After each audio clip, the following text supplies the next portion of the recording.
kaasupan perkara kaasupan ain dunia kajero beteng teu batal. Naon eta nu teu ngabatalkeun teh aya 7 rupa. Nomor kahiji poho sanajan sababaraha kali nginum jeung dahar ai pohoan mah teu batal. Nomor kedua bodoh taeta sanajan sababaraha kali daharna jeung nginumna lantaran bodoh ma'dzur teu batal. Nomor katilu dipaksa titah dahar titah nginum direjeng urang teh diasupan sangu diasupan roti cai kopi jeung sajabana teu batal. Nomor keopatna jirian rekin bima baina asnanihi wa qad ajazaan majhili uzrihi nerei cidu anu selalu ngalir disungut urang teu batal. Sing hade ieu loba jasa ieu masalah ieu ciduh keur puasa teh keur puasa ta ciduh teh ditereuy sing hade aing ngaji bae mantak urang ngaji bae nyaho ulah ieu mah ka masjid bawa tampolong ka masjid bawa tampolong tenden di dieu bismillahirrahmanirrahim masyaallah tanya ku urang mang ulah eta ciduh bae teu meunang eta jang naon ciduna magrib jang buka engke sing ada tak biasa bae kos urang teu puasa imah anu puasa kieu bae di bale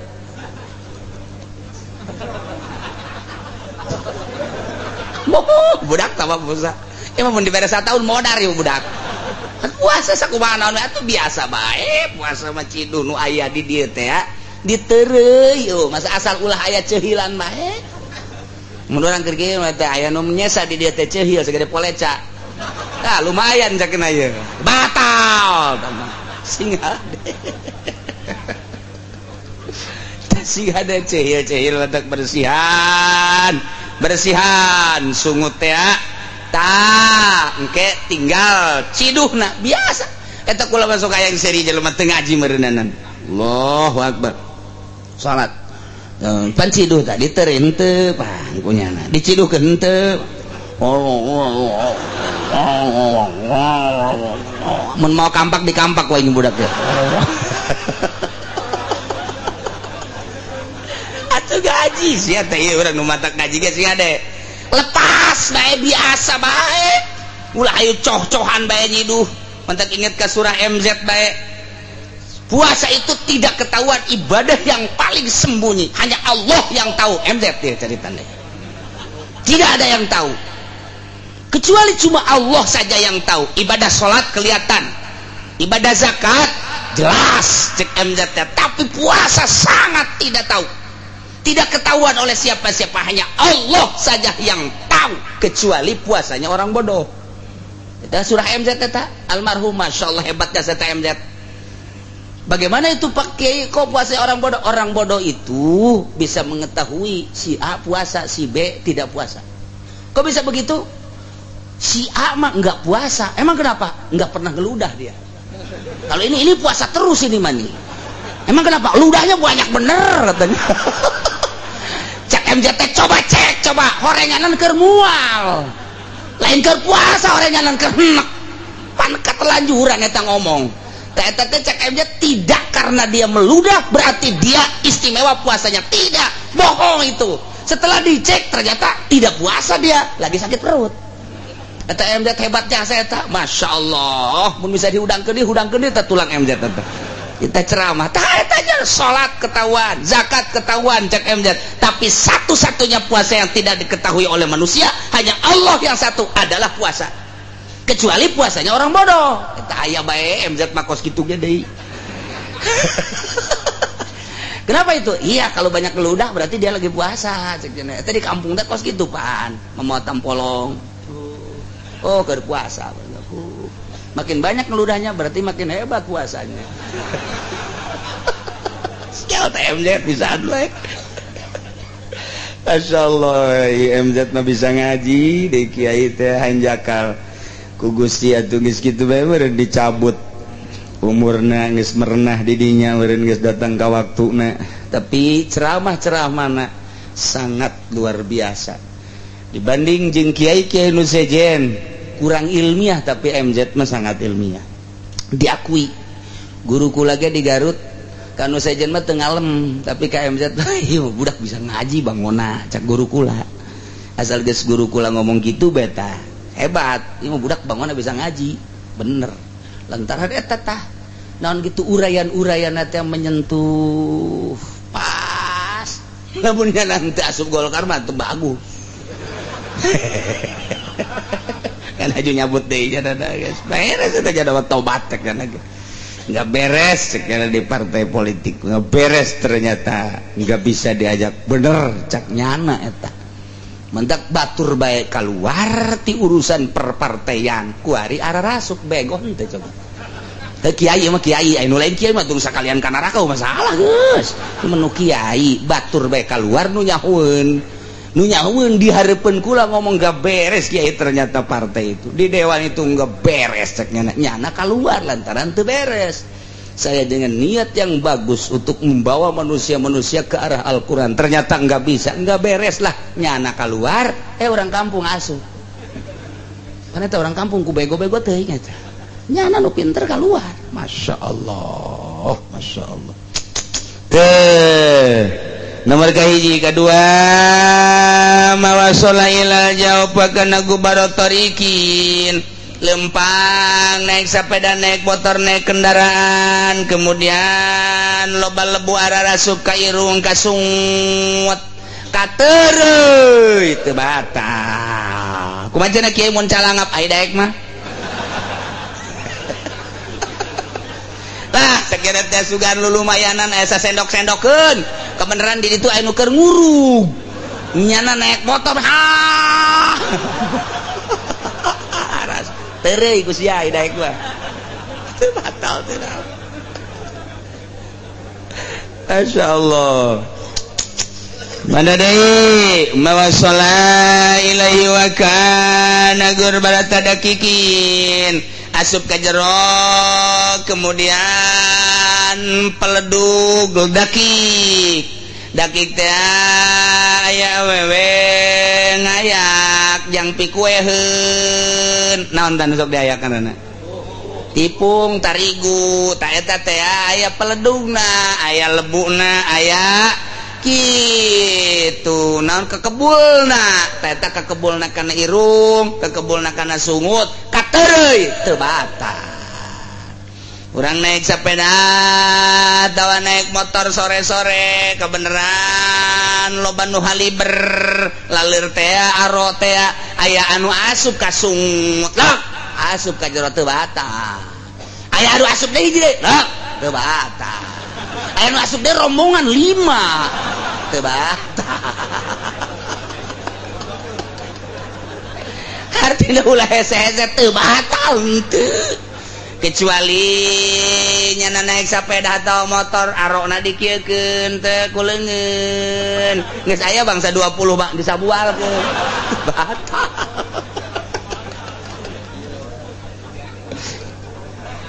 Masya Allah tuh gitulah geus jelas jasa ya soal puasa.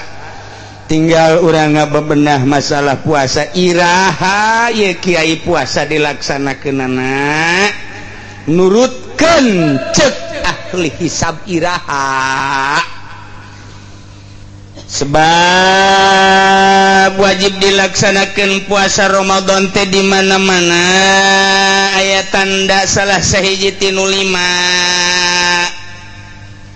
Mereka hiji puasa Ramadan wajib dilaksanakeun teh bikamali Syaban salasina yauman sempurna bulan Syaban 30 poe istiqmal ngaranna lantaran tanggal Islam tanggal 30 hiji maka ketika eta bulan Syaban geus 30 geus teu kudu utang hitung deui isukna langsung puasa bae teu kudu ru'yat teu kudu dihitung ngitung ulang bulan Syaban. Setelah dihitung istiqmal teh sempurna 30 hari. Ramadan teh kudu dihitung, Ramadan teh kudu diru'yat. asal geus Sa'ban 30 poe isukna langsung Ramadan bae sebab tanggal 30 hiji tetep kudu hese-hese sebenarnya mah puasa. Mereka dua biruyatil hilal pihakiman ra'ahun neuleuh hilal neuleuh bulan sabit bagi jelema nu neuleuh sanajan pasek kizae tukang bobok tukang tarok tukang ngaluhurkeun androk aduh taya kizae teh kaberenehan neuleuh bulan nyana itu baca bulan baginya nu leuleuh kana eta bulan wajib bae puasa kajian teuing batur encan wajib bae sebab jana dibere leuleuh ku Gusti Allah wajib puasa. Nomor katilu bisubutihi bihakiman lam yarahu bi adli syahadah aya jelema leuleuh bulan laporan ke pemerintah kemudian dicek ke pemerintah dari mana kamu saya Cikupa siapa nama kamu saya Syarifuddin apa kerjaan kamu saya ngajarin anak-anak waduh mantap kehidupan kamu maisha apa ya kadang-kadang di pasar Pak waduh bener terus kamu lihat bulan bagaimana saya lihat itu bulan dicek ku pemerintah keadilanana adil syahadah teh berarti lain awewe aya adil riwayah dipikih mah aya adil syahadah ieu adil syahadah berarti teu pasek ieu teh jelema teh bisa diterima ku pemerintah saha bae asal nu adil jujur syahadah terima umumkeun ku pemerintah ulah hese-hese ngan syaratna kudu syahid hisbah artinya syahid hisbah teh saksi karena Allah ulah dibayar ku pemerintah jeung ulah aya unsur-unsur jeung trik-trik nyanana lillahi ta'ala abdi ningali bulan bahkan saksi abdi ningali bulan aya ieu mah lillahi ta'ala teu hayang dibayar cek heula kana kajujuran jeung keadilanana jangan kedu tanggung jawab di akhirat setelah dicek bener iya pemerintah kudu nurut gitulah di negara Islam tuh ulah aya sidang isbat sakumaha sidang DPR nyaritakeun sidang isbat teh suara terbanyak berarti teu ngaraji tak orang NU tah ngaji heula dek sidang ulah disengserikeun tarolah ku urang Indonesia mah disengserikeun ya masalah tapi orang Malaysia pan yang serikeun kok sidang begitu ya orang Mesir pan misrok yang serikeun orang Arab yang serikeun sidang kokos kitu sidang isbat teh ya taruh di Indonesia mah geus emang henteu gablek ka isin ya tapi di luar mah yang serikeun sidang isbat kos kitu amat kos lalagaan tah iya aya anu mere habar ka pemerintah saya melihat bulan siap saya disumpah cek saya tidak bisa sebab kamu tidak ikut dalam tim sedangkan tim teh kapan loba kepentingan di jero tim teh dihususkan teu meunang aya nu sejet nu matak Muhammadiyah marudah teu iluan di jero nu matak HTI marudah teu iluan di jero khusus kudu orang-orang NU sedangkan Gus Dur geus ngomong kenang-kenangan terakhir Gus Dur lamun urang ingat aya rombongan UNU nyana teh aya kepanasan hayang jalan-jalan ke Taman Safari si Gus Dur ya Gus Dur yang mengenang Allahu yarham Gus Dur akhirna rombongan NU teh naik bus ke Taman Safari sanjos naik nyana seserian atuh di Taman Safari loba monyet nu mantak seserian meureun beungeut monyet akur jeung nu di jero bus aya uncal aya macem-macem pas asup ka wilayah Maung salah sahiji kiai NU nundutan begitu nundutan batur mah sieun leuleuh mau nyana nundutan begitu nundutan ngaguling pas ka lawang muka kaluar iyalah wah atuh Maung ti jauh leuleuh lapar manggading Maung ieu teh nyahoeun ieu mobil NU terus bae maju tinggal di tukang maung wah ngudag ti jauh dek yang keremnya na untung di tukang aya mobil bus deui hiji deui barinya na ngaglebakeun tangan kadia disalametkeun ternyata horeng bus nu eta teh rombongan DPR Golkar. Ayo kadia ayo dicekel jadi disalametkeun sia Kiai bisa disalametkeun cak rombongan DPR Golkar asal kudu ngomongkeun hidup NU 3 kali cepet ji embung kula mah NU dilepaskeun sia kumaung sia ayo geura dek kumaung apa dek hidup NU apa dek hidup Golkar ngemat hidup Golkar ditarik cak anu diharap NU pan hidup Golkar lain hidup NU heran aing mah babaturan urang cenah itu ragak hidup Golkar waduh salamet tek asuplah ka mobil Golkar atuh nu di ditu ngadaroa bae nu di mana kadang-kadang nu di mobil hareup mudah-mudahan kiai urang disalametkeun ku DPR Golkar mantep tina maung-maung cek cenah teh nuhun jasa geus urang istirahat ku ari mah istirahatlah di handapeun tangkal beringin masyaallah.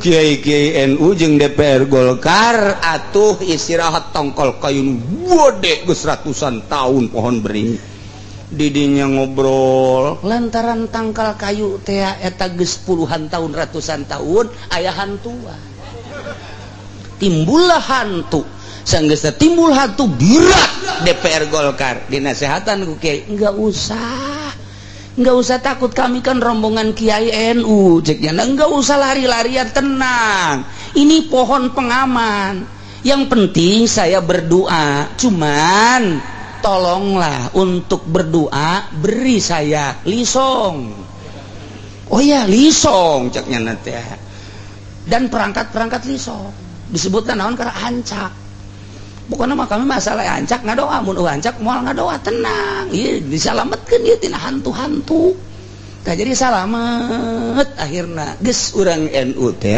kuari kapanasan horeng keur berteduh di pohon beringin daek salamet kula mah eta kos kitu jasa eta Gus Dur masyaallah memeh maot kunaon nyeun kelakar seperti kitu horeng bukti jasa geus ka dieuna atuh baheula mah NU ngome Golkar kuari mah Golkar ngomean NU lain ngome beda ngomean jeung ngome jadi kuari diome NU teh ku Golkar atuh ai urusan politik belos urusan ekonomi mah los tapi urusan ibadah mah atuh teuing teuing sedangkan Golkarna diplot ku Amerika tidak boleh tidak penentuan tanggal 1 ini rumus saya dipaksakan ku ulama NU nu aya Golkaran dipaksakan nyukom lamun asli ngitung nyukom 2 darjah leuwih setik epimeris Belgia mun dipaksakan aslina bakal 2 derajat leuwih lamun sulam 4 derajat rata-rata malah aya nu 5 kurang setik Bustomi 4 darjat 16 Alwardayani 4 darjat kurang ngitung 4 darjat setengah leuwih gede malah ulama aya nu ngitung di Bogor 4 darjat 20 Serang sawah 4 darjat Jawa 4 darjat asana jang jelema nu nuturkeun ulama salaf mimiti Surabaya Jawa Tengah Jawa Barat Banten bagi kiai-kiai santri nu nuturkeun ulama salaf pasti Jum'ah jatuh 4 darjat gitulah dihitung punya dihitung kok iya hasilnya sadar jat epimeris buatan pemerintah kok nyukom sadar jat buatan pemerintah dirubah dipaksa lantaran memeh Ramadan geus aya harus hari Sabtu kok cenah kiai nyahoan bae dulur kula aya di luhur nu jadi NU hati-hati kiai NU enggak beres atuh deuk kumaha deui kula mah ngabejakeun sote karunya teu percaya cek ka ditu ngaluh jeung kula dicek ka ditu Ini sekadar pemberitahuan bahwa menurut hisab qot'i jatuh tanggal 1 Ramadan adalah hari Jumat 4 darjah 16 hampir rata-rata. Gede bulan teh, Masya Allah. Nah setelah dirujuk coba ya kok nyukom jeung ephemeris ngan seukur menang 1 darjah setengah, nu barisa ngomong salah satu penghitung nyukom nyana cuma senyum, salah satu penghitung ephemeris jeung nyukom nyana cuma senyum. Geus kiai mah laksanakeun kiai bae. Iyalah aya satu rahasia di balik eta untuk memperkuat Golkar, NU berani seperti eta. Ih sing hade tah Gus Dur teh seperti itu, Masya Allah. Terek ngajakan poe Jumaah dengekeun bae pemerintah sesuai jeung keyakinan nu mantak dina minggu ieu. Aya kiai ti Serang aya ngadengekeun langsung melalui muridna kuari. Di Pandeglang aya muridna nu kuari langsung ngadengekeun. Cirebon bebeja kakula keur poe Jumaah isuk-isuk. Kiai di ditu rek ngadengekeun aya muridna kuari ka dieu. Termasuk Bekasi nu bebeja kakula. Mohon Pak Kiai, saya ingin mendengarkan langsung surahan Pak Kiai. Jadi nyana dek marilu, kata cakula teh atuh geus bae milu ka ditu enggak cak nyana. Saya dapat bocoran, ini enggak beres. Masya Allah. Enterek gajak cuma cerita tentang hisab qot'i buatan ulama Kiai Mansur Jakarta. Kula ngaji di Kiai Jazuli Papih Cipanas, ngaji deui kula di Kiai Kubang Izudin, eta sarua murid daripada Kiai Mansur. Ceritana naik sepeda di Cipanas, naik sepeda di Cianjur ke Jakarta ngaji ilmu hisab. Setelah mahir nu kuari rubu-rubu aya di berbagai pondok pesantren khususna Jawa Barat dan sekitarna buatan Izudin Kubang kabeh moal aya kaluar tidinya. Eta ku mahir-mahirna kula pernah nanya ka ditu ka anakna, kumaha kuari soal ru'yat baheula mapan abah teh dipapag ku pamarentah titah ru'yat untuk umat secara nasional. Kiai Papi Jazuli dipapag ku pemerintah di Jakarta, mun Kiai Izudin ti Bandung lumapagna mun Papih di Jakarta untuk ru'yat hasilnya teu pernah meleset. Kuari teu pernah ditanya ge henteu, padahal nyana siap jasa untuk ru'yat membawa bendera ulama, tapi teu pernah ditolelir lantaran geus aya nu leuwih istimewa menurut kiai-kiai modern. Silakan masalah. Cuman tetep baik kula mah bangga dengan Habib Rizik. Habib Rizik teu pernah ngomong loba omong, tapi ketika ngadenge bahwa hisab qot'i sekian derajat, tungguan coba ru'yatna, ru'yat cakung, ru'yat nyana. Habib Rizik memberitakan puasa. Habib Rizik ketika lebaran teu loba omongnya nama, teu pacecok Habib Rizik mah. Ketika bagaimana perhitungan nana setelah imkan ru'yat, tunggu cakung, begitu ru'yat sudah buka. Habib Rizik HTI gitu kene perhitungan, begitu perhitungan imkanu ru'yat, tunggu coba di mana yang ada yang ru'yat, begitu yang ru'yat HTI membawa bendera ulama, ru'yat sudah buka atau puasa. Lantang-lantang nyana leuwih nyaho urusan negara, tapi nyahana berseberangan. Ieu mah ibadah cek Habib Rizik, ieu mah ibadah cek kelompok HTI. Urang tanpa melihat NU jeung Muhammadiyah, urang ngitung kuari ja urang ngaji, hasil hitungan Jumat 4 derajat, lebaranana hari Minggu derajatan, hese jasa kuluhur-luhurna. Poe Minggu teh derajatan ge sompral jasa tak ulama. Jadi lamun engke lebaran poe Minggu derajatan, tanyakeun ka tukang ngitung. Tanyakeun ka tukang ngitung. Derajatan dawa hese jasa lantaran itibana Jumaah Sabtu Minggu mah geus sakumaha meureun. Nah engke bakalna urang puasa teh lamun puasa Jumaah Sabtu Minggu Senin Salasa Rebo ulah ngitung-ngitung di Senin heula. Lamun Senin baya Senin Salasa jero ngahenen ka rasa jero.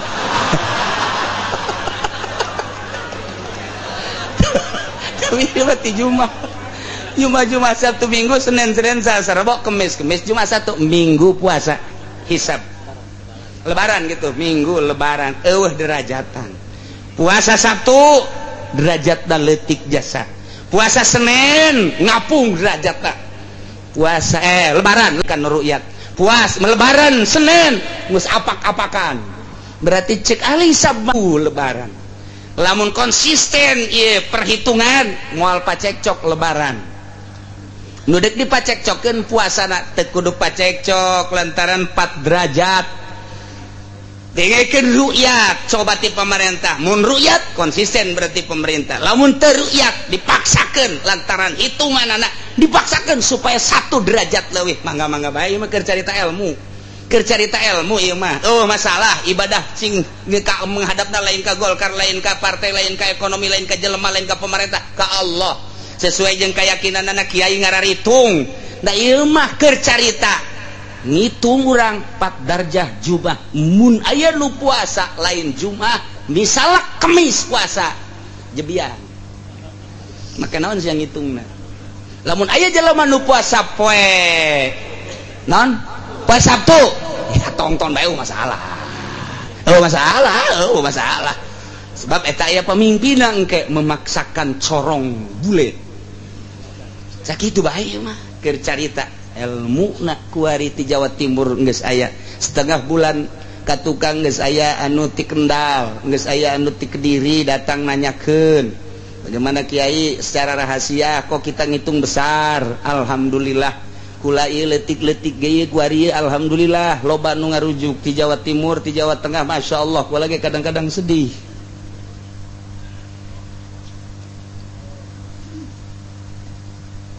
itulah kercarita kuari ieu masalah di Indonesia seperti kieu jadi orang mangga nyangakeun tamah kula ngajak moal carita ilmu kula jeung keluarga kula insyaallah kula mah puasa endek poe Jumat atas dasar hitungan hisab qot'i dijelaskeun kitabna Sulamun Nairen menanggu guru di Kiai Jazuli Papih Cipanas jeung menanggu guru di Kiai Izudin Kubang Cianjur. Tah gitulah carita soal tanggal hiji Ramadan tahun ieu lebaranana insyaallah poe Minggu. Adapun dek nuturkeun ka dieu mangga-mangga bae. Cenah moal dek ka pamarentah sae bae. Cenah aya kiai nu ngitung deui seberbeda di mangga. Ieu mah kula mah geus henteu aya kakaitan. Maksudna kakaitan henteu aya urusan ti pamarentah, artina partai. Teu aya indikator teu aya berbau partai berbau organisasi teu endek galuhurkeun NU teu endek ngahandapkeun NU teu rek galuhurkeun Muhammadiyah ngahandapkeun Muhammadiyah ja NU luhur sote baheula di zaman Ki Hasyim dibawa jujur jeung lurus maju sorangan NU maju teh dibawa ku Gus Dur jujur jeung lurus teu kudu dihayu-hayukeun NU maju tapi mundur ternyata di jerona masyaallah kuari aya perjanjian kamu bisa dipilih di situ jadi ketua asal kamu masuk Golkar kamu masuk di situ silakan asal Golkar dukung masa NU kos kitu mun kula jaritakeun kiai nu kuari aya perjanjian kitu sebagai pengkhianat NU meureun kasar teuing tapi ternyata seperti itu tanyakeun ge ngaku atau teu ngaku lain masalah tapi kos gitulah keberadaan anak lantaran kula lain sambarangan kula boga dulur di daya nyawa sia daya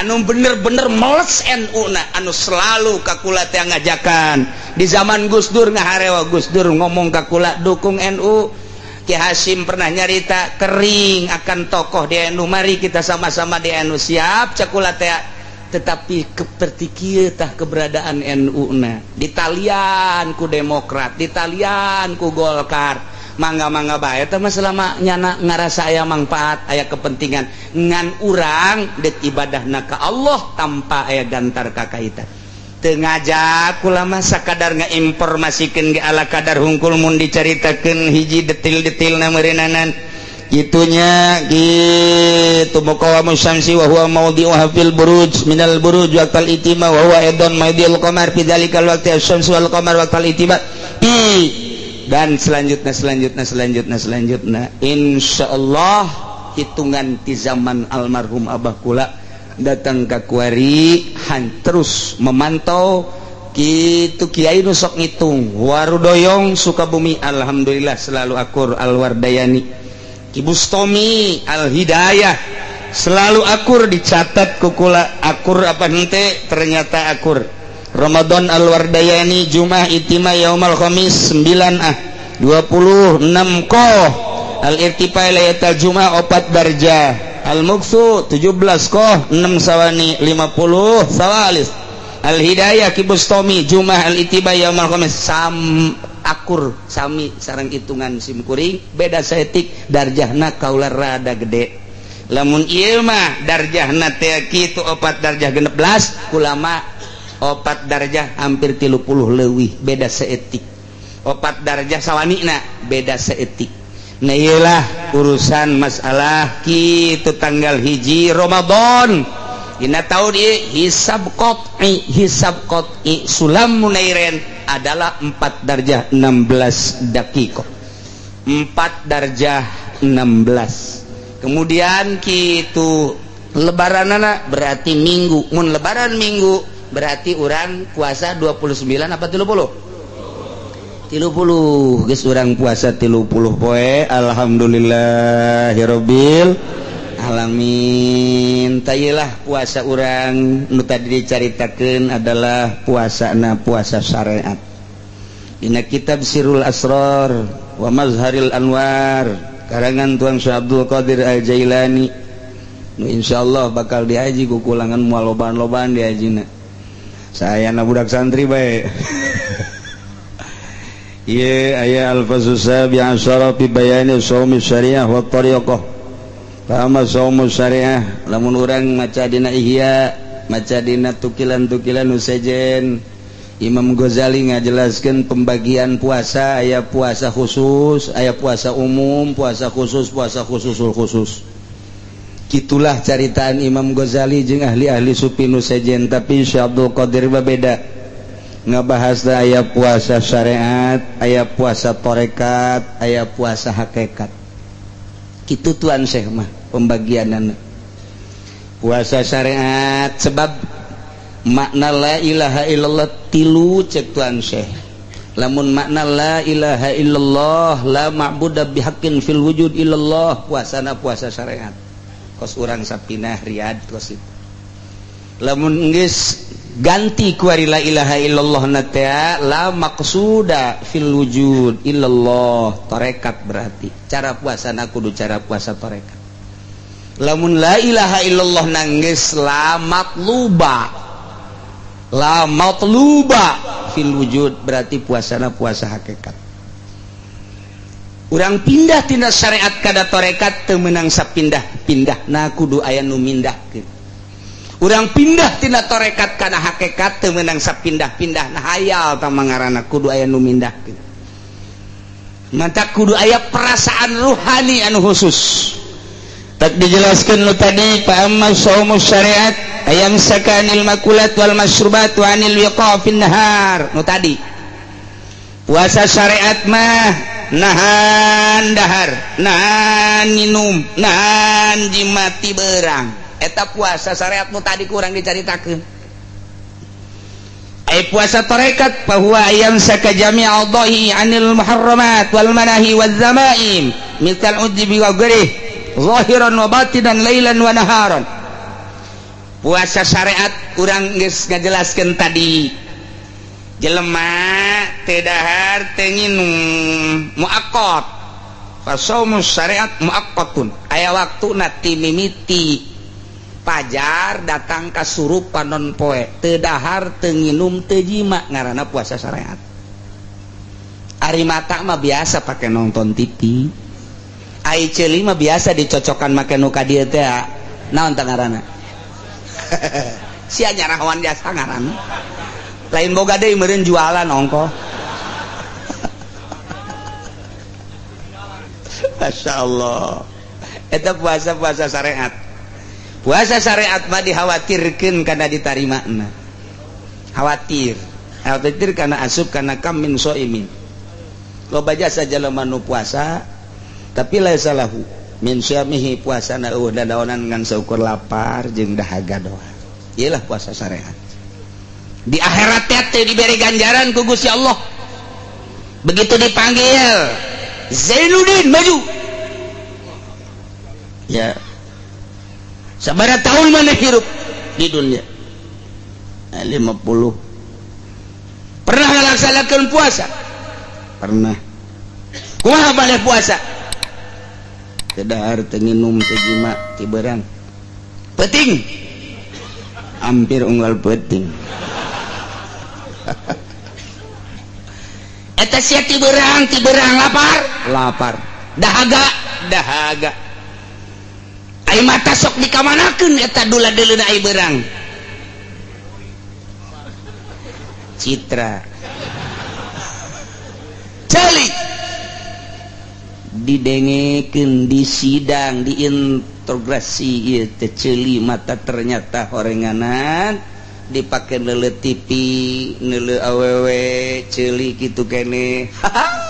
Ieu mah sakumaha cak Nabi aing kamin soimin aing moal ngaganjar ka sia puasa kos kitu mah ngajabreg puasa nu kos kitu mah.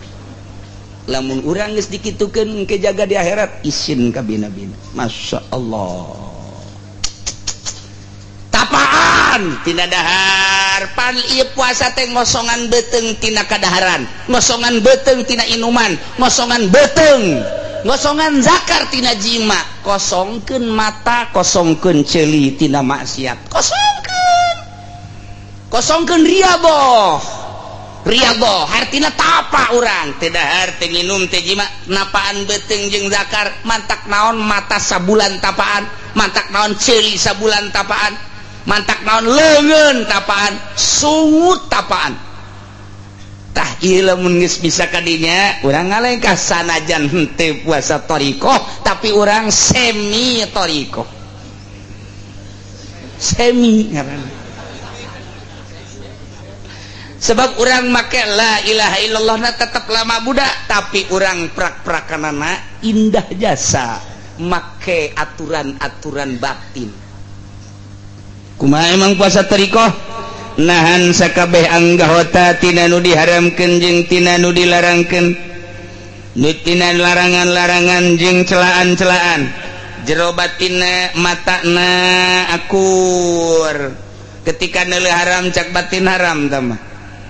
Ketika ngadengekeun anu haram-haram cak batin haram tamah. Akur jasa zahiran wa batinan. Ulah aya ujub, ulah aya riya, ulah aya takabur, ulah aya hubul jah, hubul sumah. Pas. Tah lamun puasa zahir mah muakkad, puasa batin mah goer muakkad. Wa shaumut thariqah mu'abbadun fi jami'i umrihi. Puasa thariqah mah terus bae. Di samping di jero bulan Ramadan berang jeung peuting terus datang ke bulan Syawal sampai paeh bae terus dijaga bener-bener. Sebab nyana geus ikrar lamun urang geus norekat geus pindah ngamaknaan la ilaha illallah kula maksuda di jero hate keretegeun ka Gusti Allah Gusti moal aya pagaweanna naon iwati ngagus ngahidmat bae abdi maka Gusti ngabakti mata dek dikagustikeun ceuli dek dikagustikeun irung dek dikagustikeun sungut dek dikagustikeun beuteung abdi leungeun suku kabeh ka kolbu abdi dek dikagustikeun moal aya nu teu ka Gusti abdi mah andai kata tani lagi ieu hasilna dek dikagustikeun. Andai kata abdi berpartai, andai kata abdi berekonomi, andai kata abdi berpolitik, eta berpolitik dadek dikagustikeun abdi mah semata-mata neangan ridho Gusti. Abdi berbudaya dadek dikagustikeun, hayang menang ridho Gusti kabeh ketika bisa teruskeun, ketika teu bisa eureun. Lamun aya jelema puasana puasa thariqah, kemudian manehanana bisa ngalaksanakeunana berarti puasana mulus. Lamun aya jelema puasa berthariqah tapi prak-prakanana puasana puasa syariat. Thariqahna berarti thariqah lain thariqah supi, thariqah sapi. Thariqah sapi tah kos kitu. disjadat ya la ilaha illallah maka la ilaha illallah ahli batin tapi prak-prakan puasana prak-prakan ahli syariat. Nah iyalah bakal engke ditanya lamun di syariat baik tah kuari nutorikoh mata tadi mata dijaga, celi dijaga, kolbu ge dijaga. Nah iya mah terus baik sang kilang lain di bulan Ramadan ge kitu bae terus memantak cek Tuan Syah Abdul Qadir jelema nyaritakeun Lailatul Qadar eta pangbubunga ti Gusti Allah. Lailatul Qadar teh kapan nyinggapkeun hijab teh disingkapkeun sehingga kadeuleuh hakiki eta ngaranna Lailatul Qadar. Allah mere di bulan Ramadan bagi jelema nu dibukakeun hijab geus deukeut ka Gusti Allah, nu puasana bebeneran, nu puasana teu bebeneran mah teu ceuli cak jana kudu menang Lailatul Qadar. Aya lain nu dipuri maka deuleu ping-pingna. Aya ge eta budak puri, waduh budak masyaallah kunaon aing manggil Lailatul Qadar di mana? Di puri. Kumaha nyingkap putih. Aduh mata aing hampir teu kuat nulis sinar, sial teh coba eta. Sinar jurig beureun tah mah. Cenah cek kiai cenah Lailatul Qadar teh pan dibukakeun hijab hahalang kabuka eta ge kahalang kabuka. Mangai ngobrol jeung urang Cikupa mah kitu bae teu beres. Jadi hahalang teh dibuka atuh teu kudu di Lailatul Qadar mah cek Tuan Syah Abdul Qadir lain di bulan Ramadan bae, di bulan Syawal, di bulan Hafid. Jakula mah terus-terusan manggih Lailatul Qadar. Hijab dibukakeun bae cek Tuan Syah Abdul Qadir teh kula mah geus datang ka hakikat pan dibuka. Nah ieu urang lamun hayang menang Lailatul Qadar lain ngintip cara ngintip si mbak keur mandi lain. Emang kumaha kitu ngintip Lailatul Qadar mah teu kudu di masjid, ngintip Lailatul Qadar mah teu kudu di haram, ngintip Lailatul Qadar mah teu kudu di mushola, di imah, di kamar, di mushola, di mana bae kadeketan diri urang jeung Gusti Allah sehingga urang teh bener-bener deket. Wa nahnu aqrabu ilaihi min hablil warid dibukakeun hahalang kadeuleuh breh we. Wih, jeung gede ta guha.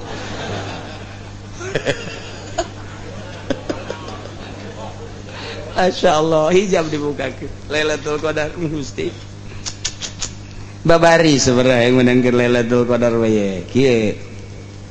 Gusti abdi mah hayang menang Lailatul Qadar amat di bulan ieu moal menang datang ka Jujug gelar ge moal menang wani sumpah kula mata lamun aya jelema hayang menang Lailatul Qadar moal menang sebab naon ka hijab ku hayang ilmu batin mah kos kitu ka hijab ku hayang geus cenah salatna hayang eta lain ka Allah zikirna hayang eta lain ka Allah moal bisa kajen kumaha ge eta nyana teh ka hijab ku kahayang kudu kumaha tuh leungitkeun ka hayang abdi nu Gusti Lailatul Qadar nu Gusti teu pantes abdi mah dibela Lailatul Qadar ku Gusti cak Gusti emang teu pantes ya mah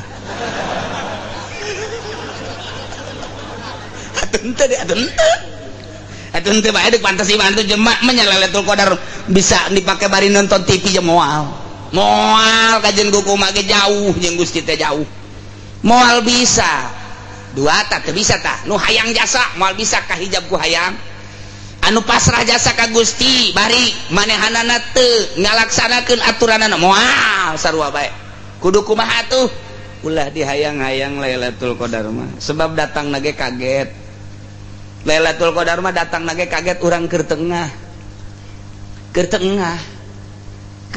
bae teh urang teh ibadah ka Gusti tawadu abdi ibadah ka Gusti teh hayang nanaon abdi mah ngarasakeun ibadah nu keur dilaksanakeun tah tengetkeun tah sing ade ngalaksanakeun ngarasakeun ibadah nu keur dilaksanakeun eta anugerah buat didinya aya Lailatul Qadar kartin teh sia tuh henteu keneh bayaran aing mah atuh aing can ka harti ieu kieu keur carita supaya menang kan supaya menang ieu geus dihayang-hayang moal cara tadi Gusti abdi baja moal meunang meureun potongan abdi moal bae tetep moal jasa tamang geus kudu kumaha tuh kieu awas perhatikeun supaya menang atuh moal rea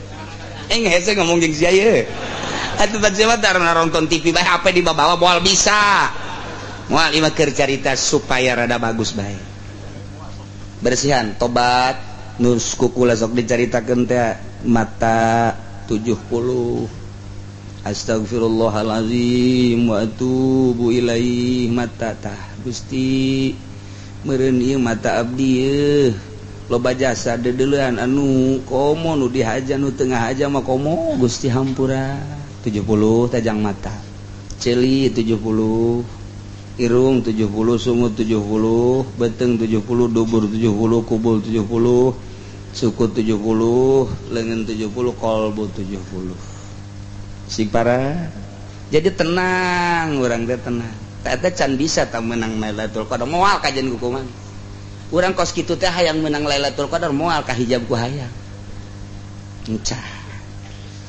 tadaru Gusti abdi mah ieu Gusti eueuh nu dipake ka hayang iwalti Gusti bae eueuh iwalti ridho Gusti abdi nu mantak puasa ge nuturkeun parentah Gusti abdi ieu nu mantak di masjid tarawih nuturkeun parentah Gusti nyangakeun sakieu bisana abdi mah tawadu tadi hareupeun Gusti tawadu tah tapi pikiranna tetep bae ka Lailatul Qadar moal bae teu meunang dihayalkeun kos kitu Lailatul Qadar mah moal bae sia boga kahayang can pantes kos kieu can pantes potongan sia dibere Lailatul Qadar atuh kos nabi dibere wahyu pantes kos wali dibere karomah pantes kos ulama dibere maunah pantes atuh maneh mah palinge pantes mah onah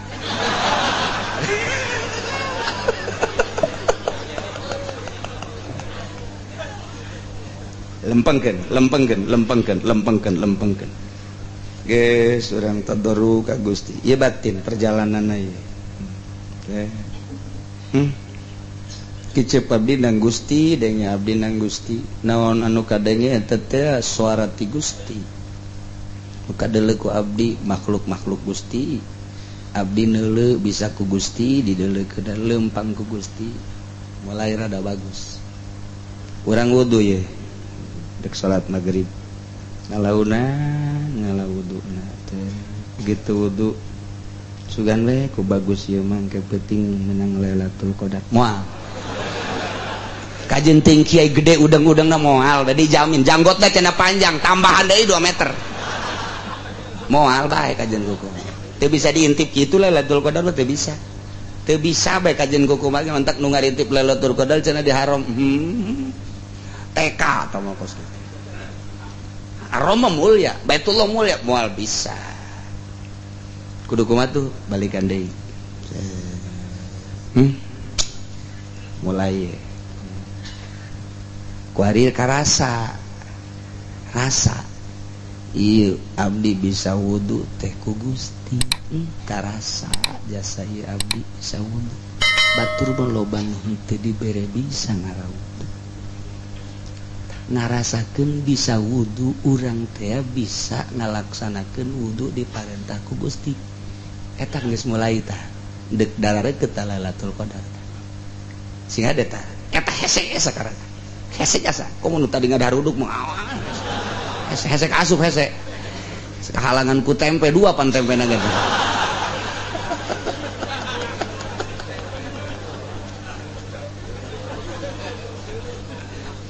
hese jadi ngarasakeun ieu bae ge teu kudu dibere Lailatul Qadar Gusti abdi teu kudu abdi geus dibere bisa ngalawudu ge ieu anugerah ti Gusti ya Allah mantap ngalawuduna moal aya nu cepet angel amat tentang ngalawudu tapi lain obrot cai naon ngarasakeun nikmatna dibere anugerah bisa wudu eta geus Lailatul Qadar eta geus min jublati Lailatul Qadar tetis komo make CS aduh insyaallah awas batin hese ieu sakalian supaya urang nyongsrong tapi jauh tapi deukeut tapi asa deket, asa jauh, hayang tapi prakteknya teu bisa urang ngalawudu moal aya jelema anu deket ka Allah wuduna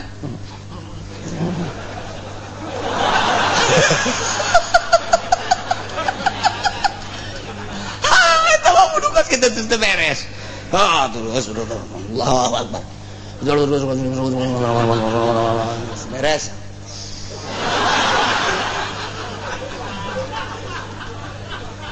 moal bisa tambah kos gitu batu teu kudu guru tamah salat kos gitu wudu kos gitu mah moal bisa wudu teh ngarasakeun bahwa diri ieu keur dipraktekkeun wudu ku Gusti balik deui sing hade awalan di awalat ulang ngayalkeun Lailatul Qadar ulang ngayalkeun salat ulang ngayalkeun wudu bae heula lain ngayalkeun ngarasakeun dibere bisa ngalawudu ku Gusti Allah geus aya ilmu urang bekal waktu urang keur ngaji di guru cara wudu nu rapih 3 kali dirasakeun kurang bakal nikmat teu kudu dina bulan Ramadan mulai balik ieu bae ge heula balik ngaji gegeran ka ieu mah kukumbah beres ngalawudu hes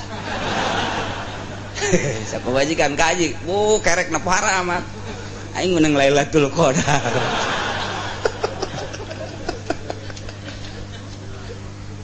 alikan deui milih pasti wuduna ge madep kiblat inget urang teh dibawa ku ilmu syariat eta narik urang mawa urang mun urang teu akur jeung syariat teh perasaan asa cangcaya perasaan teh asa naon kitu ngaranna boga hutang dititah ieu teh madep kiblat usaha ilmu urang teh mawa urang sigana urang hirup teh kumaha kahayang urang setelah boga ilmu mah horeng urang dibawa ku ilmu urang teh dikondisikeunna ku syariat teh meunang ti Allah ngomong doang teh ku ilmu padahal mah ku Allah ngan melalui syariat urang ngaji sanggeus teh urang boga ilmu dibawa urang ku ilmu urang kudu madep kiblat nang ilmu Allah hakikatna 3 kali ku ilmu Allah teteh hakikatna ngan encan boga rasa kakarak make syariat bae kabeungeut 3 kali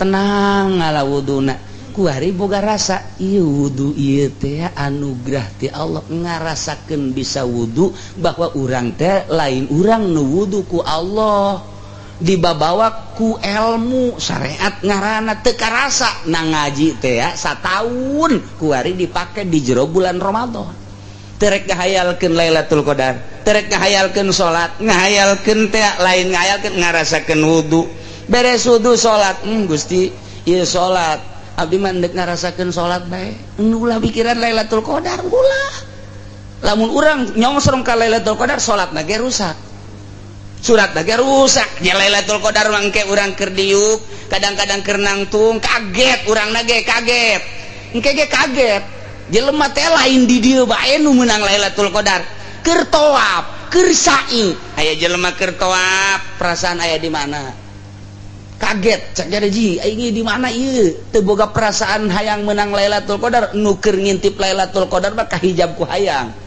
ketika nyana ngarasakeun tawaf aya di mana ketika nyana ngarasakeun sa'i anugerah ti Gusti sa'i boga tanaga sakieu henteu dipaksakeun lamun memang ieu tanagana gede rada cepet mun tanagana leutik rada kendor tanagana ieu leutik asa kendor henteu ngarasula ka Gusti keur ngarasakeun menikmati sa'i teng aya di mana engkena kitu kene tataraweh urang teh ge lamun taraweh kos kitu Allahu Akbar keur ngarasakeun taraweh masyaallah batur sujudnya nangtung bae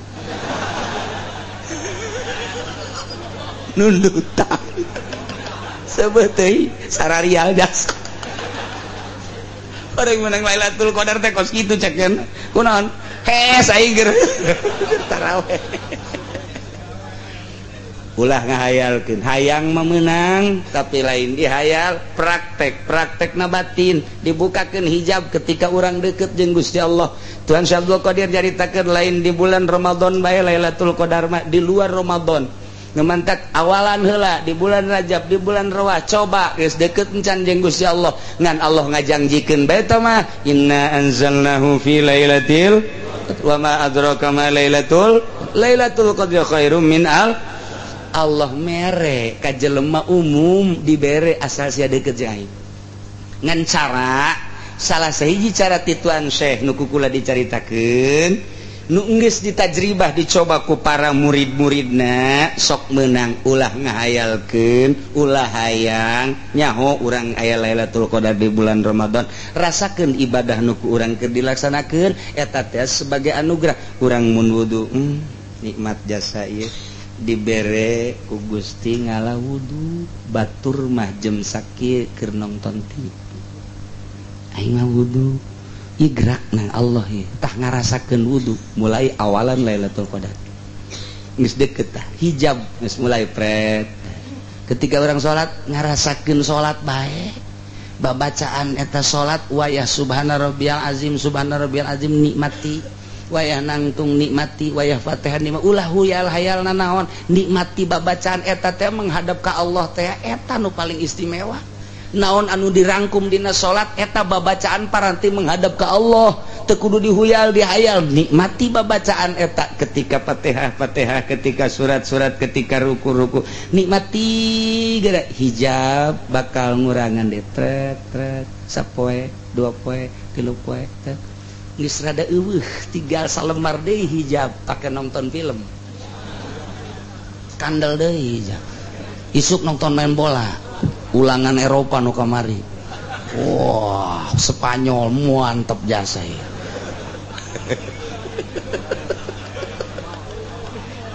anggeus atuh hijab beuki kandel di bae halo bebeja ka pamajikan kamari mah ngeunaheun ibadah kuari mana leubeung ngecian nu ngeunaheun ja atuh ka atuh hayang Lailatul Qadar mah teu kudu SS atuh kula bae atuh geura nang karak atuh sia emang jurusan siapa kadinya bae batutan meujeunna meureun dibere Lailatul Qadar iyalah praktekna seperti gitu balikan deui supaya urang kabehan sanajan dihenteu teh rindu ka Lailatul Qadar tapi dihayang-hayang ku urang teu bisa kahijab ku hayang dihayal-hayal kahijab ku hayal lain kitu nikmati anugerah ibadah urang wudu nikmati duh ieu anugerah ti Gusti fadl Allah wudu teu sambaran gade jasa ganjaran ketika orang salat fadl Allah ketika orang puasa ya Allah ya Rabbi loba nu gagah teu puasa abdi mah ku Gusti keur dipuasakeun nikmati coba puasa makin lapar makin gede ganjaran makin dahaga makin gede ganjaran makin bau makin seungit cak Allah cak urang mah makin beuki toke bae bau toke bau kada hiji puasa syariat nu tadi dicaritakeun teu dahar teu nginum make waktu ti magrib ti pajar datang ke magrib puasa thariqat di samping nu tadi thariqah mah seluruh anggota ieu dijaga berikut ulah aya penyakit batinan ieu mah eueuh waktuna terus nah menang ti mana Tuhan saeta ngalaksanakeun kitu lantaran cek Kangjeng Nabi tadi engke urang kila bakal ditanya jaga jawabanana engke ku jawaban Kangjeng kam min shaimin muftirin wa kam min muftirin shaimin loba jasa jelema anu puasa padahal hakikatna mah horeng teu puasa loba jasa anu batal magrib horenganan puasa bae ieu bahasa Tuhan syahid nu mentak kukula dibaca lantaran kamari tas di Baghdad cekolot baheula Baghdad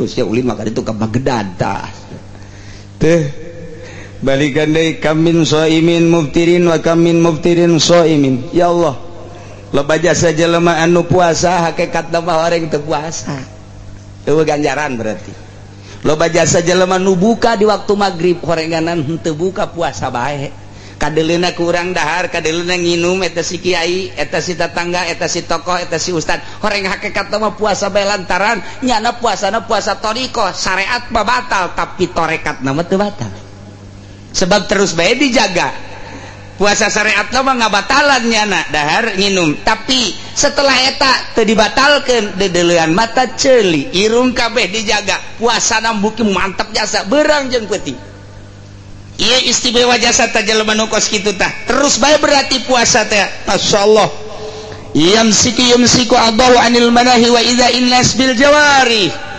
mantak ieu teh keur ngarealisasikeun bahasa Gusti as-saumul li wa ana ajzi bihi puasa teh nu kaula ulah sakahayang sia wa ana ajzi bihi kaula bakal ngabales ka anjeun tapi puasa anu mana anu bener-bener kae as-saumu li puasa manu aing kunaon atuh batak teh dikaingkeun as-saumu li kunaon atuh ceuli teh dikaingkeun as-saumu li kunaon sungut teh dikaingkeun as-saumu li kunaon leungit teh dikaingkeun as-saumu li puasa nu aing kunaon hate sia teh dikaingkeun tah puasa torekat mah lamun aya jelema puasa torekat kemudian matana dipake maksiat batal puasana aya jelema puasa geus aya di kalangan torekat ceuli dipake ngadengekeun musik atawa ngomongkeun batur batal puasana nu mantak cak guru saha jelemana kuari nu bisa norekat eueuh pi jelemaana nu mantak ulah sok haju hambur-hambur asa aing torekat horenganan di jero nama lain torekat dek ngalobakeun ngerekrut dana horeng torekat honek horeng langit biru ya torekat Masya Allah karim nah gitulah guys terakhir wa amma saumul hakikat fahuwa imsakul fuad mimma siwallah wa imsakus sir an mahabbati musyahadati ghirillah kama qala Allah taala al insanu sirri wa anna sirru Gusti Allah nyarita cek Gusti Allah al insanu sirri manusia teh rahasia kaula wa ana sirru kaula rahasia manusia ya aing yeun langit yeun bumi deuleu ku sia manusia aing yeun kesempurnaan maha kawasa aing nyin kadaharan bubuahan jang sia nyin kelengkapan suara melalui manuk jang sia melalui hewan nu halal nu haram jang sia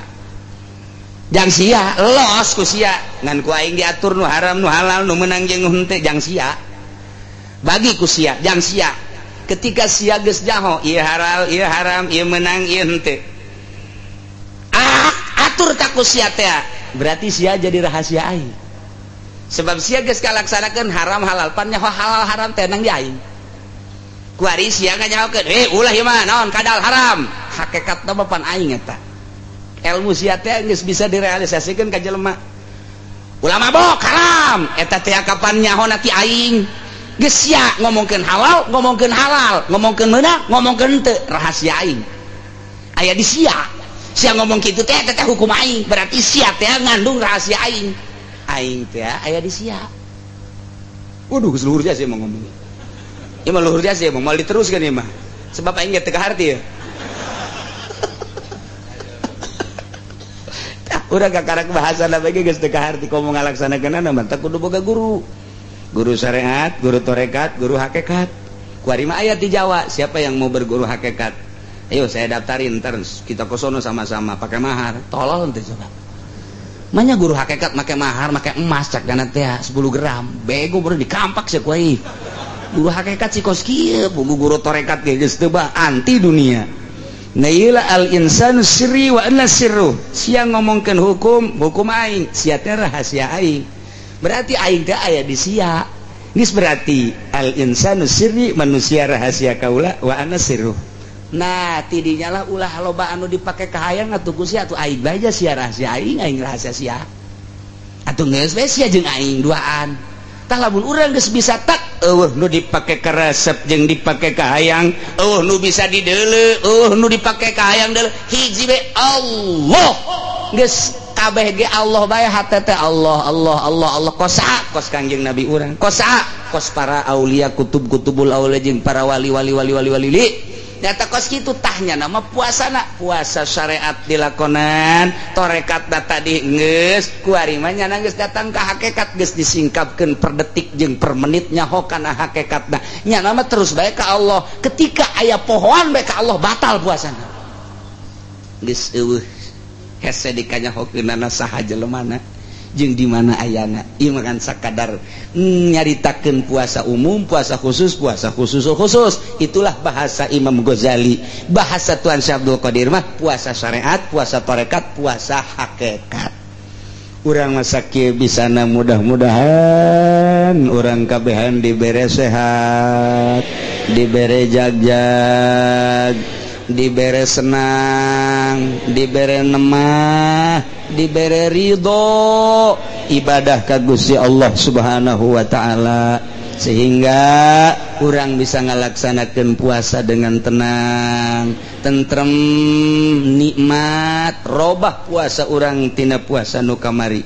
Mun taun kamari puasa urang sakitu, Gusti tambah ilmu horeng, kuari mah tambah kanyaho lah, dek rada dirapih-rapihan puasa besi kaburu dicabut. Besi kaburu ku Gusti ieu diampihan. Komo nunggeus karolot mah mulayan ti kuari rapihan. Urang maca Quran mun hebat mah dina bulan Ramadan teh 17 kali tamat. Mun bisa, mun teu bisa teu kudu ngudag tamat, ngudag ngarasakeun nikmatna maca Quran. Ngudag nikmatna maca Quran. Jadi beki luhur, beki carang tamat teh maca Quran. Tak akur tak teu tamat nama tah. Teu tamat nama akur tah. Urang lamun maca Quran teh ngarasakeun nikmat. Moal karasa lamun teu paham. Mantak nu bodo mah nu bodo nemah bae. Ku nemah teh tawadu meunang ge Lailatul Qadar. Tapi lamun anu bisa mapan paham. A'udzu billahi minasyaitonir rajim. Bismillahirrahmanirrahim. Ta ngarasakeun maca a'udzu jeung ngarasakeun bisa maca bismillah eta teh keur digerakeun ku Allah sebagai anugerah. Ta eta nu hese tah. Jadi lain kieu aing sajus bisa ye. Bismillahirrahmanirrahim. Alif lam mim. Dzalikal kitabul la raiba fihi hudal lil muttaqin alladzina yu'minuna bil ghaibi wa yuqimuna as-salata Sadaqallahul azim.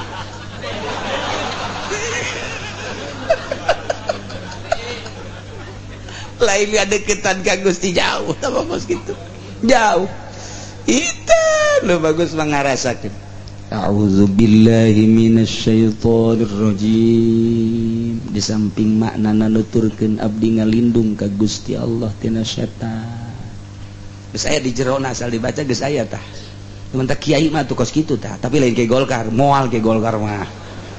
Bismillahirrahmanirrahim. Tak karasa ngaca bismillah teh digerakeun ku Gusti Allah, dibere anugerah nikmat. Bandingkeun jeung meunang sajus nyana kakarak bismillah doang, timbang coba ge di akhirat.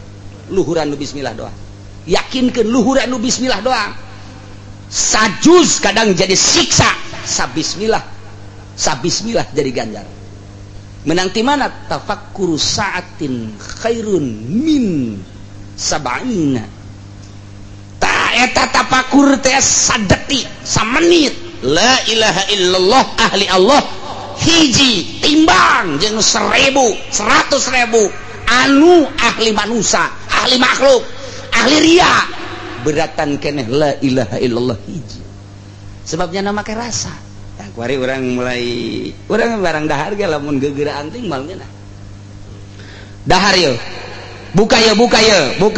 Sat. Wah. Allahu Akbar bareng ya Allahu Akbar.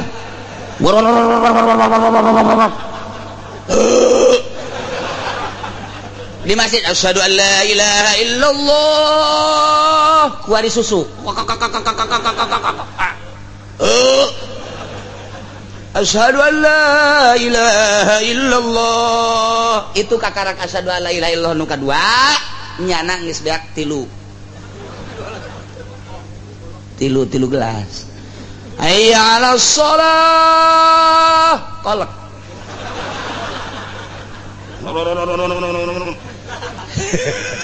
Beres, geus anggeus kabeh.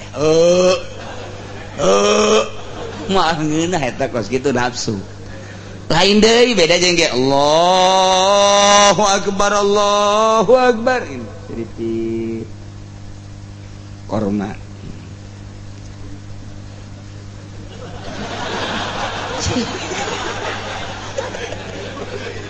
Tenang ngarasakeun ya Allah, masya Allah ini nah jasa seripit deui kaca lalau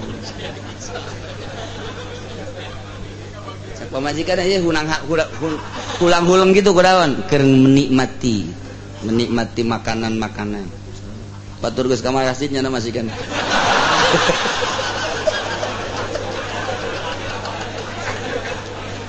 Oplo jasa tawat. Masya Allah.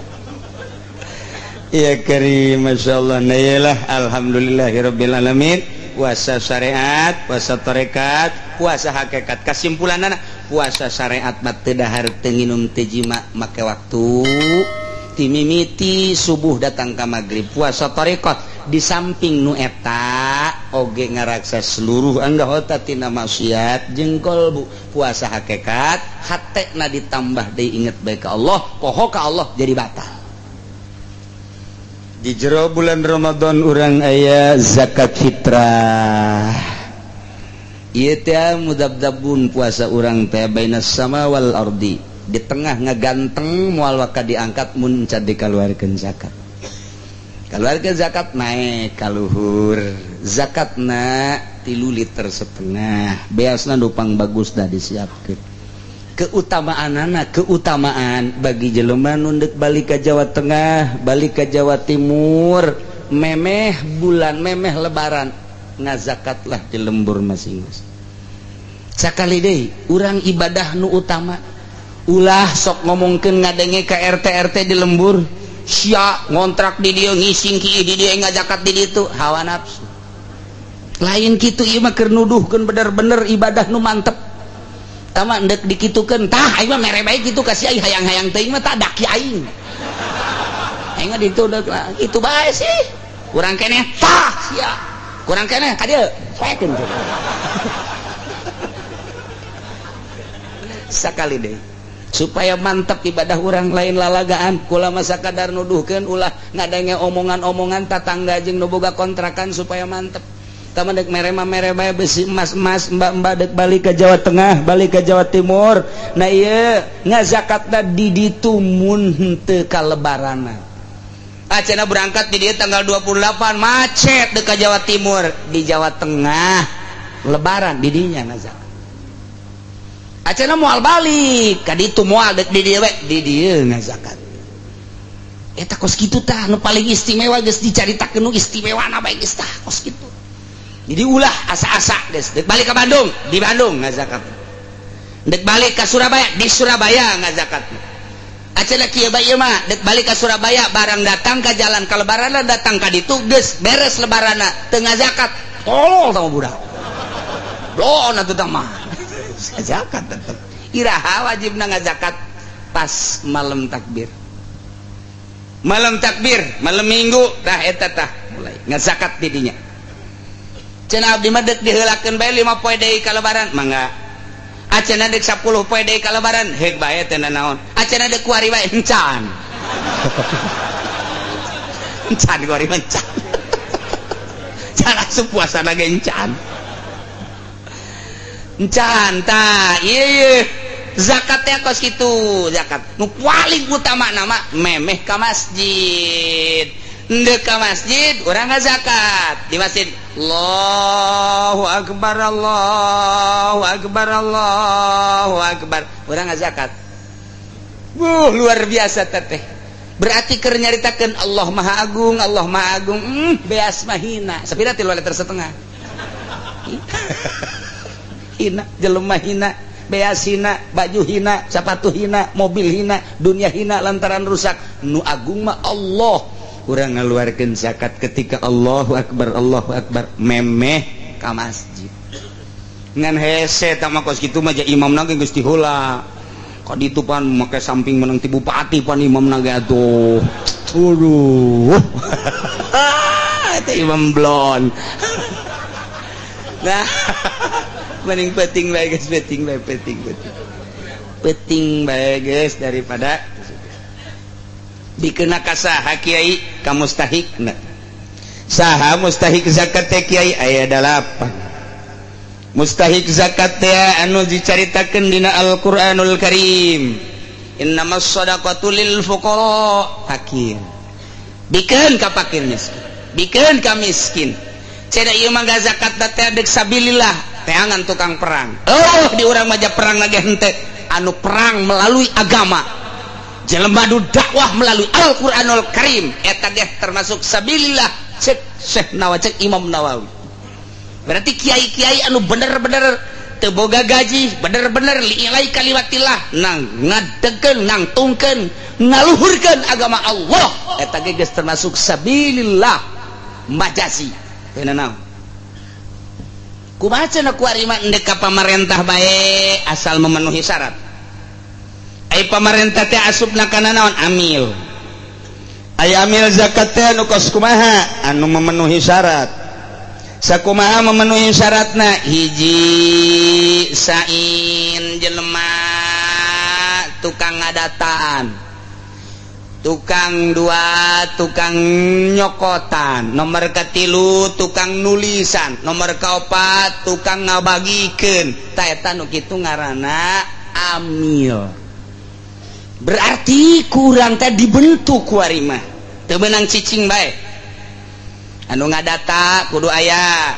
kemudian nu ngalaksanakeun nyokotan kudu aya atawa nyana nampung ka dieu di mana henteu totog kemudian nu nulisan kudu aya di samping eta nu bakal ngabagikeun ka mustahikna kudu aya eta kos kitu ngaranna bas badan amil zakat rekrut sageus direkrut kembalikeun tah ngembalikeun eta mah teu kudu di poean lebaran diengkekeun teu masalah 2 poe 3 poe seminggu eueuh masalah nunggu mustahik lantaran lebaran peberencar air eueuh nu penting ngalaksanakeun zakat na bae setelah seminggu kakarak dibagikeun eueuh masalah fakir miskin geus karumpul ku ari mah tuh bagikeun ku ari kumaha lamun di ka masjid kan teu meunang kamu sholat teu meunang cenah ieu mah da ku bupati we leg-leg masalah iman nas Al-Quran geus urang daripada cangcaya mun ka pemerintah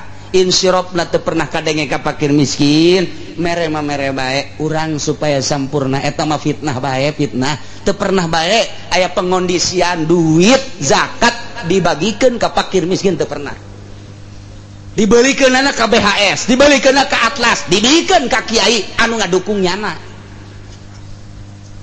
lain ungut-ungutan saya kabagian teu ayeuna teu laporan ka ditu apa asup golongan Golkar nah kos gitulah jadi kurang sreg fitnah urang lamun kos kitu ieu mah keur bener ibadah beusi urang hayang sampurna ibadah menurut Allah di bere bae eta mah RT mah mangga urang mana fakir miskin jadi ngeunaheun plong hate nikmat jaduit aya lah sapira duit sakitu 3,5 liter tah deuleu ku sabelah mata aing mah pokona neuk ngazakat neuk nu asli pokona ieu mah ibadah ieu mah kos kitu cenah kieu teu boga ngan boga sakikituna bae yakin henteu bakal insyrofkeunna lah cenah yakin teh yakin sabodongan kurang sampurna gak masalah gua mah ngan nuduhkeun doang mun hayang sampurna langsung bae sebab eueuh kadengena pemerintah ngucurkeun ngabagikeun ieu zakat teh ka fakir miskin dibangunkeun doang dibangunkeun eueuh teh dituna eueuh we cenah aya eta mah ki uci mah cenah kurang maca kitab dibacaan ku aing aya ge aya tafsir Murir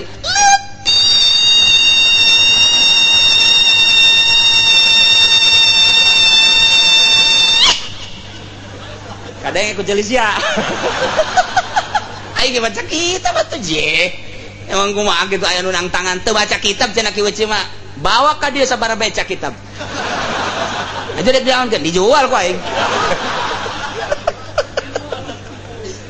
sok sambarangan nas ieu mah nas nya ada ulah harumpak nas baca Fathul Muin kurang kumaha eta teh Fathul Muin teh lain lalagaan nu atak lain lalagaan kumaha eta teh geus ditasawufkeun hartina Fathul Muin mah eta teh fikih geus semi tasawuf lain lalagaan nu matak masyaallah aya nu ngomong ulah bacaan Fathul Muin bae atuh baca kitab nu saejan mun deukeut aing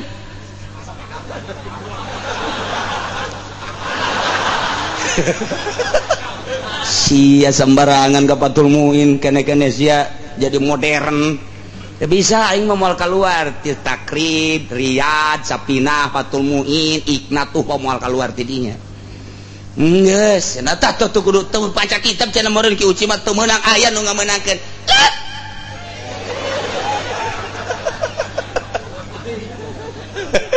kadenge ku cili aing aya nu ngomong gitu teu maca kitab cenah ki uji mah teu ngamenangkeun ya ka dieu sia datang ka aing mun teu dicacak sia ku aing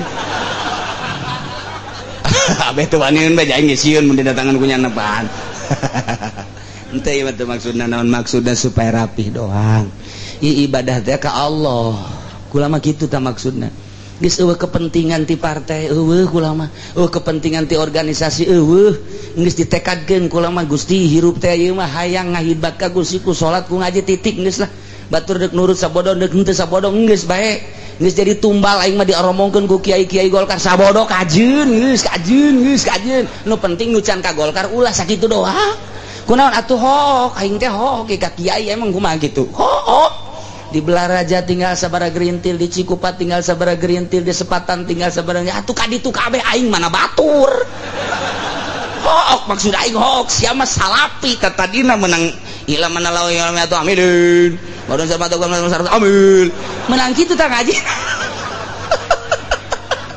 kadenge ku ceuli bae tah jatuh mana ya tun ieu mana saya ngomong ini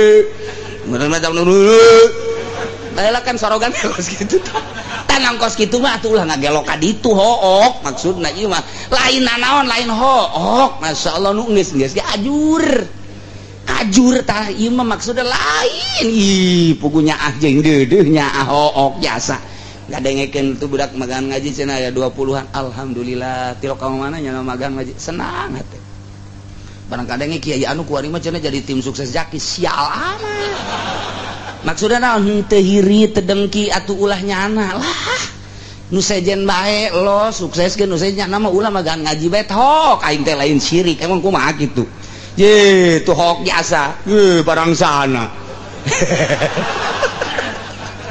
bahasa ki soleh aya beta barang sana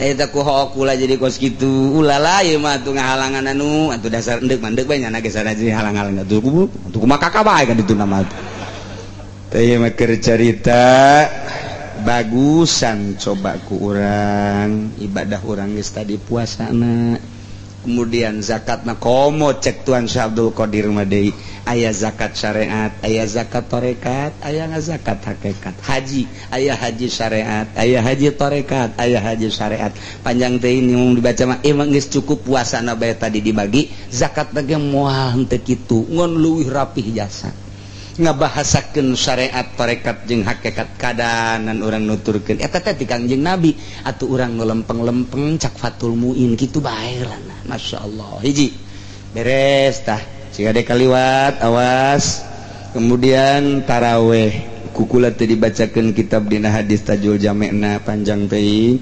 tarawehna urang 23 mimiti Kangjeng Nabi taraweh curung loba jelema taraweh deui Kangjeng Nabi brung ka 3 peuting Kangjeng Nabi di imah wakila ka 4 peuting jelema burung-burungan loba aduh cek Kangjeng Nabi rempan besi dipardukeun tah tidinya Kangjeng Nabi mah taraweh nyalira di bumi ku Sida Abu Bakar didatangan Tuhan kunaon ieu teu tar ieu di kitab ieu mah dongengna doang ieu beusi engke panasaran bawa ieu kitabna ieu bawangan mayar aing adu duiteun amat cek ieu emang kuari mah kitu kuduna lah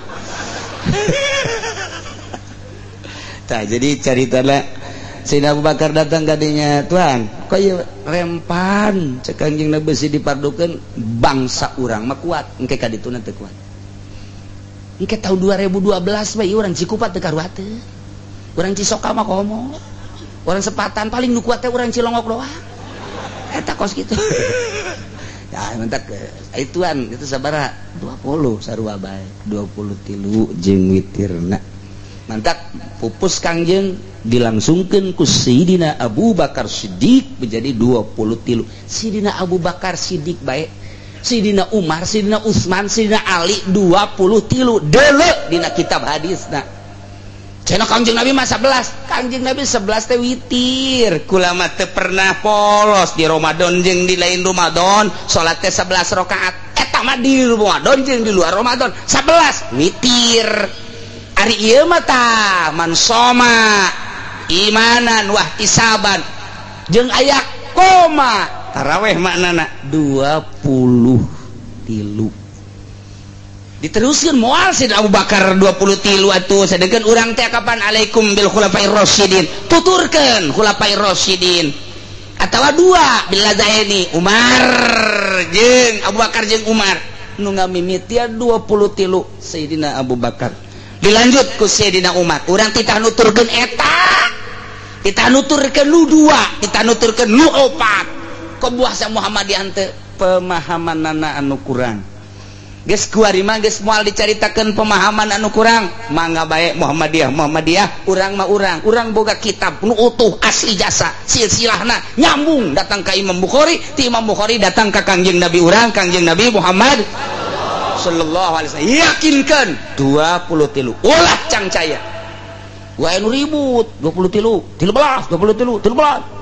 moal lah mongan ribut bae jadi ulah ya nailah geus alhamdulillah puasa syariat entos torekat entos hakikat entos penentuan menurut hisab alhamdulillah entos ulang ngajak moal silahkeun nundek bilu urang babarengan poe Jumat keur henteu na bae tungguan ti pemerintah mangga aya yakin mah ka pemerintah contoh isbat modal tahun kamari lu disengserikeun ku unggal negara mangga bae andai kata ndek bae silahkan bae ulah jadi huru-hara aya masjid dipersilahkeun tah cenah tah atuh tah aya neuk ti heula mah ke kami panderi kunaon haju dikunci kos masjid bapa moyangna bae loba kajadian kos itu pan tungtung nama akibatna lantaran nyana ngunci akhirna salat ti heula jeung masyarakat nyana teu kabagian beres datang ka kuari teu percaya ku masyarakat nang saha eta kos kitu wallahu a'lam sallallahu